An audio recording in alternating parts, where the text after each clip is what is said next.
అమెరికాలో నైపుణ్యం కలిగిన ఉద్యోగుల కోసం ఉద్దేశించిన H1B వీసా కార్యక్రమంలో పెద్ద ఎత్తున మోసం జరుగుతోందని అమెరికా మాజీ ప్రతినిధి ఆర్థికవేత్త డాక్టర్ డేవ్ బ్రాట్ సంచలన వ్యాఖ్యలు చేశారు.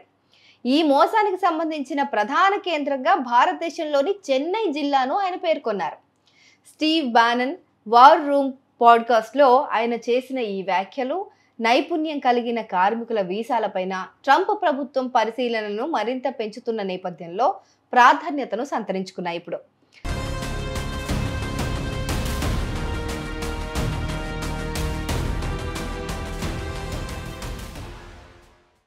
డాక్టర్ బ్రాట్ తన వాదనకు మద్దతుగా H1B వీసాలు పొందుతున్న దరఖాస్తుదారుల్లో భారతీయుల పర్సంటేజ్ని ప్రస్తావించారు. H1B వీసాలో 71% భారతదేశం నుంచే వస్తున్నాయని, కేవలం 12% మాత్రమే చైనా నుంచి వస్తున్నాయని చెప్పారు. ఇది చాలా విషయాలు కూడా ఎక్స్ప్లెయిన్ చేస్తుంది ఈ పర్సంటేజ్ అని ఆయన పేర్కొన్నారు.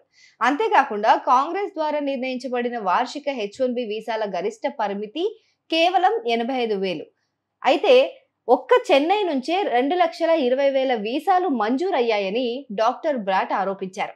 ఇది కాంగ్రెస్ నిర్ణయించిన పరిమితి కంటే 2.5 రెట్లు ఎక్కువ.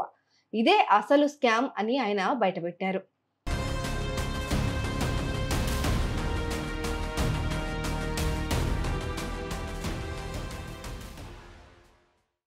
రెండు 2024లో చెన్నై కాన్సులేట్ దాదాపు 2,20,000 H1B వీసాలను, 1,40,000 H4 డిపెండెంట్ వీసాలను ప్రాసెస్ చేసిందని నివేదికలు చెప్తున్నాయి.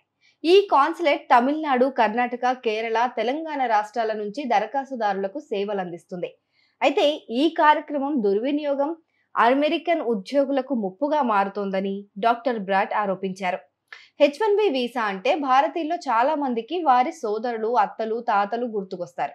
ఈ వ్యక్తుల్లో ఎవరో ఒకరు వచ్చి తమకు నైపుణ్యం ఉందని చెప్పుకుంటూ ఉంటారు. కానీ వారు నైపుణ్యం లేనివారు. అదే పెద్ద మోసం అని బ్రాట్ ఆరోపిస్తున్నారు. మరి ఈ మోసం వల్ల అమెరికన్ కుటుంబాలు తమ ఉద్యోగాలను కూడా కోల్పోతున్నాయని ఆయన పేర్కొన్నారు.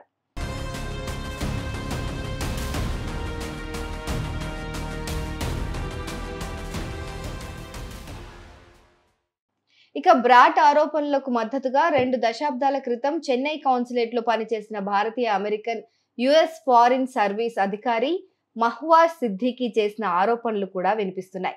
2005-2007 మధ్య పనిచేసిన సిద్దికీ భారతీయ దరఖాస్తుదారులకు జారీ చేయబడిన మెజారిటీ వర్కింగ్ వీసాలు మోసపూరిత మార్గాల ద్వారా పొందారు అని చెప్పి కూడా ఆరోపించారు. ఆమె అంచనా ప్రకారం జారీ చేసిన వీసాల్లో 80-90% మోసపూరిత పత్రాలు లేదా తప్పుడు సర్టిఫికేట్లు, పత్రాలను కలిగి ఉన్నాయని చెప్పారు.